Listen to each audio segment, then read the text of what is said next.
Well, Florence joins me on set for that. And of course, Florence, the big story today is tonight's presidential showdown between Macron and Le Pen. No detail has been left to chance. The two teams have approved the set, the format, even the temperature. It's going to be 19 degrees on that set. This is the biggest rendezvous of the presidential campaign, and analysts expect the over 2-hour debate to bring fireworks.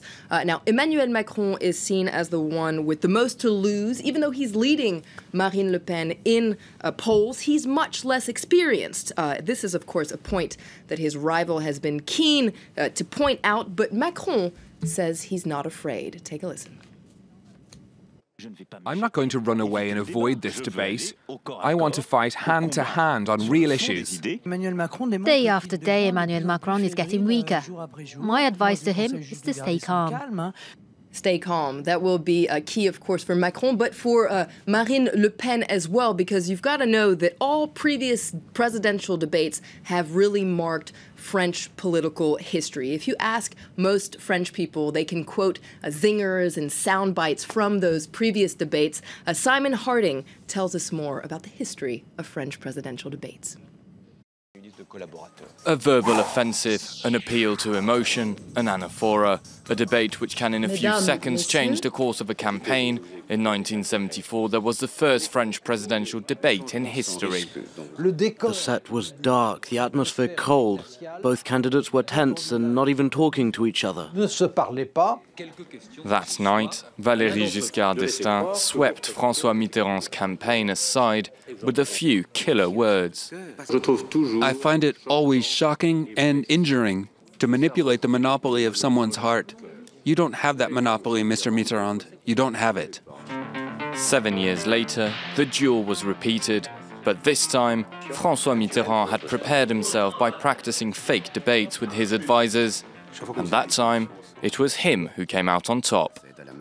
The left ascended to power, but they were haunted by a split and a coalition in the government, which foreshadowed a bitter and tense debate. Allow me to say that tonight I'm not the Prime Minister. And you're not the President of France. You are absolutely right, Mr. Prime Minister. A line which helped Mitterrand win the day, the press unanimously agreeing that Chirac had been cast aside. In 2002, everyone expected Jospin to face Chirac, but a huge shock rocked France as far-right candidate. Jean-Marie Le Pen moved to the second round. Chirac refused to debate with the National Front leader. I have refused them in the past, and I will not accept to debate with them tomorrow. 10 years later, Nicolas Sarkozy faced François Hollande and his famous as president. As president of the Republic, I would not call my prime minister an employee. As president, I would enable the justice system to work independently. As president, I would always ensure that my behavior is exemplary. On Wednesday night, the 7th debate of the second round will take place, a brand new duel, which will certainly make its own history. Now, traditionally, French people tune in to these presidential debates, but what's interesting is though they're highly watched, traditionally they're not very influential on the results in round two. But of course, this is a very different election that we're facing this year. There's so many voters who are undecided still or tempted by abstention. So this debate could really make a difference. You mentioned there are voters who were tempted to not vote at all in round two, but many of them, of course, voted for Jean-Luc Mélenchon in the first round. Remember, Jean-Luc Mélenchon came in 4th in the first round. He got about 19% of the vote, which made him a potential kingmaker in round two, that's the expression. Now, do keep in mind, though, that Jean-Luc Mélenchon refused to give any voting instructions to his followers. So what are they going to do in round two? Well, Emerald Maxwell has the story. The results are in, and 2/3 of Jean-Luc Mélenchon's supporters say they'll abstain or spoil their ballots in France's presidential runoff. Just 1/3 of the far-left politician's supporters say they'll cast their vote for centrist Emmanuel Macron.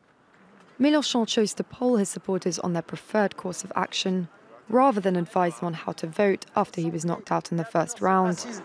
More than 240,000 supporters of the Unsubmissive France movement took part in the survey.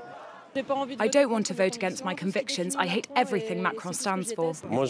I'm going to spoil my ballot. It's like choosing between the plague and cholera. I will vote for Macron, not because I agree with him, but because I absolutely don't want the National Front to go through. A vote for far-right candidate Marine Le Pen was not among the survey's options. Indeed, Mélenchon has expressed his distaste for her party, the National Front, but has made it clear he doesn't support Emmanuel Macron's programme either. I said we must not vote for Madame Le Pen. I won't do anything more because it would divide the forces around me. Mélenchon took more than 19% in the first round, about 7 million votes. With Marine Le Pen closing in on Macron in the latest polls, Mélenchon has been heavily criticised for not doing more to stop the National Front's rise. That was Emmanuel Macron reporting there.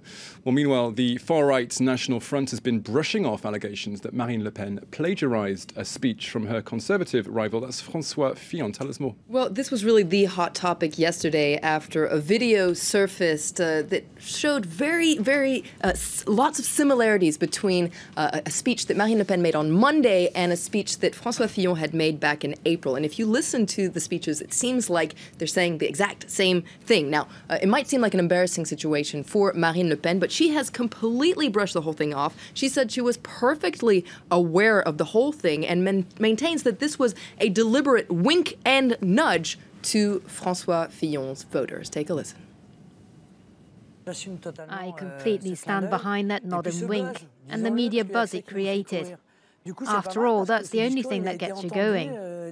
In the end, it's good. It means that the speech has been heard hundreds of times since yesterday. That part, which was essential, probably would have been missed. It's true that we share with François Fillon's voters a certain vision of the greatness of France. So you can see there Marine Le Pen winking once again to François Fillon's voters, trying to land on her feet. But it's a really different story if you listen to Les Républicains, so the party that François Fillon represented in the presidential election. They're a lot more upset about this wink. I think it's a stupid thing to do. It's sloppy behaviour. It shows she's running out of ideas, lacking imagination. It's another reason, if you need one, to not vote for Marine Le Pen and to leave her no chance in Sunday's vote. It's not a tribute to François Fillon, it's pillaging, a grotesque plunder in a presidential campaign that shows France is going straight into the wall. Well, that's all we have time for today's Campaign Beat. You can, of course, watch that crucial live televised debate between Emmanuel Macron and Marine Le Pen live on France 24, starting at 9 p.m. Paris time. And if you want to find out more about the two candidates' programme, check out our presidential platform comparison, where we compare their platforms side by side, proposal by proposal.